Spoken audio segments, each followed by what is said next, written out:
Assalamualaikum warahmatullahi wabarakatuh. Halo sahabat semua. Jadi pada video kali ini Amin akan memberikan sedikit informasi tentang beberapa kode penting ataupun keterangan untuk pengumuman seleksi P3K guru tahun 2021. Nah, di sini ada beberapa pertanyaan yang paling umum bagi peserta P3K yang mana katanya nilainya tertinggi dan lolos passing grade tapi tidak lolos atau TL. Ada juga yang mengatakan apa sih arti keterangan, ada yang katanya X, apa itu Y, apa itu P1, apa itu T dan L ataupun TL, dan juga afirmasi. Oke, di sini Amin akan menjelaskan langsung apa sih kategori ataupun keterangan-keterangan pada pengumuman hasil seleksi P3K guru dan bagaimana sih caranya kita menentukan lulus atau tidaknya. Nah, di sini setiap peserta ujian sebenarnya berkesempatan untuk lulus, tapi memang ada beberapa yang dikhususkan atau ada beberapa yang memiliki peluang lebih besar untuk lulus seleksi P3K guru, ya, yang dinamakan afirmasi. Nah, bagaimana kita mengetahui keterangannya? Oke. Yang pertama adalah keterangan X. X artinya adalah peserta P3K guru tahap 1 yang melamar di sekolah tempat peserta tersebut mengajar atau memiliki sertifikat pendidikan dengan kualifikasi pendidikan sesuai dengan jabatan yang dilamar. Sedangkan Y adalah peserta yang melamar di sekolah bukan tempat dia mengajar, tentu saja, atau di sekolah lainnya istilahnya, dan tetap memiliki serdik ataupun sertifikat pendidikan atau memiliki kualifikasi pendidikan yang sesuai dengan formasi yang dibuka atau sesuai dengan jabatan yang dilamar.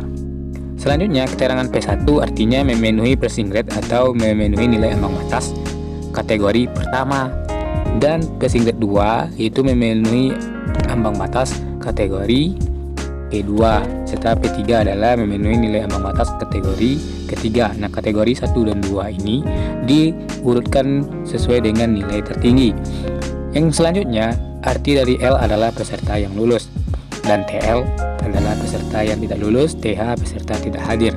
Nah, di sini kita dapat kesimpulan syarat utama untuk lolos P3K guru atau lolos seleksi harus passing grade. Ya, itu syarat yang paling utama, baik itu peserta yang berada di sekolah di tempat dia mengajar ataupun peserta lain atau bukan di tempat dia mengajar atau mendaftar di sekolah lain, tetap harus memiliki atau mencapai nilai ambang batas atau passing grade. Dan yang kedua, syaratnya harus diutamakan peserta yang melamar di tempat dia mengajar. Artinya diutamakan, memang yang diutamakan adalah X. Seandainya X yang memiliki kualifikasi dan nilainya ambang batas dan ketentuannya semuanya terpenuhi sampai passing grade, tentu saja X ini nanti akan lulus. Ya, meskipun nilainya lebih rendah dari Y, namun sudah passing grade, si X akan tetap lulus.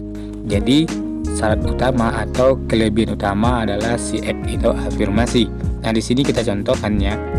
Nah, si Z ini berada di urutan ketiga nilai tertinggi dan juga memiliki atau mencapai nilai ambang batas atau passing grade, tapi tidak lulus. Nah, kenapa? Artinya di sini tidak lulus karena ada peserta yang melamar di formasi ini di sekolah tempat dia mengajar di formasi ini, itu X. Jadi diutamakan yang X, ya. X di sini P1L. Nah, jadi semuanya di sini diusahakan atau diutamakan memang yang X, keterangan X lebih tinggi. Nah, seandainya si X tidak lulus, diambil yang Y yang nilai tertinggi. Nah, ini di sini ada contohnya si X tidak lulus. Nah, si X ini artinya X atau X garis X strip TL, yang mana artinya si X ini adalah peserta yang mengajar di sekolah ini namun tidak mencapai nilai ambang batas, tetap tidak lulus dan digantikan oleh peserta di luar sekolah ini yang melamar di sini atau peserta yang mengajar di sekolah lain di tempat lain namun passing grade dilulus, ya. Nah, bagaimana dengan Y P1, Y P2, P3 hanya lolos passing grade, B tidak lolos seleksi? Nah, seandainya nanti dibuka gelombang kedua, mungkin tetap ujian atau di ranking, itu belum tahu. Intinya untuk pengumuman saat ini tidak lulus. Yang lulus artinya adalah X strip L, X strip P1L, Y strip P1L, nah artinya harus ada strip L-nya baru lulus. Ya, selebihnya tidak. Terima kasih teman-teman atas perhatiannya. Kalau ada pertanyaan, kita diskusi saja di komentar. Akhir kata, assalamualaikum warahmatullahi wabarakatuh.